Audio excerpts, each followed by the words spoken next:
Odoo থাও বাসে থাও ও কেক গো কেডাই? আব্বা I am engaged meet my wife. হ্যাঁ কি হয়েছে ভালো বুঝলাম না, কোয়াইফ?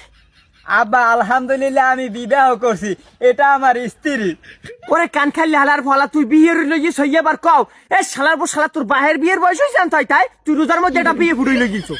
আব্বা অত কথা বাদ দেন, কে আমি অজের মধ্যে হনেন নাই? রোজা রইয়া স্ত্রীর সন্ধ্যার পর বুকে জড়াই দিলে সারাদিনের ক্লান্তি দূর হয়ে যায়। তাহার আজকে আল্লাহ দিলে বাদ মাগরিব আমার সব ক্লান্তি দূর হয়ে যাবে।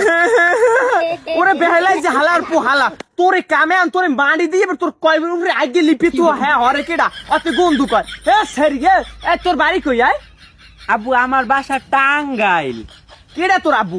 আই টাঙ্গাইলে ছেড়ি তোর লাগাইল কেমন হন ছাড় ওই ছেড়ি যদি আমার ঘরে ওড়ে তোর আমি পুতো শেষ মুখ।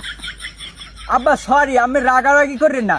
কে আব্বা আপনি হনেন নাই রোজার মাসে একটা বিয়ে করলে 70টা বিয়ে সব পাওয়া যায়? আমি তো এই সবের দিক টাকাইয়ে এই বিয়েটা করছি। আর টাঙ্গাইল হেড আমি হরবেন কি? আমি কি হরবারে যাম বেশি একটা? আরে আমার সব আলি আইছে না, আমাদের খবর নাই হে বিয়ের সব লই টানাটানিতে পড়ছে। তুই হরবের বিস্কুট তোর বিয়ে কি আমি মানিয়ে নিছি? আর তুই এই সিকনেসের আনছো কমি দিয়া এ ছেড়ে দিয়ে দুইশের গাড়ি নেন এ জোরে বাতাস আইলে ভাঙ্গি পারবে। এ ছেড়ির দিয়ে বুঝে 8-10টা গুরু করাও আছে বাড়ি টাঙ্গাইল কোনে তুই লাফাতলে ওই তাই তো আমার বুয়াটার লাগে। এ ছেড়ি তোর কি লাশ সরম নাই আয়?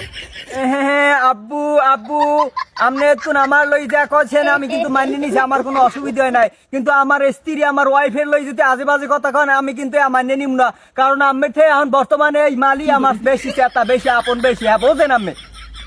ও রে আমার আপন রে, বিয়ে হওয়ার আগেই বউ আপন হয়ে গেছে। তো তুই এ মাই আনছো, তুই খাওয়াবি কি মাইয়ে রে আয়? না আব্বু খাওন লন লইয়ে কোন টেনশন নাই, আল্লাহ দিলে আমরা যা খাই এ মাইয়ে হেয়েই খাইতে রে, অসুবিধা হইবে না হাতে কোনো।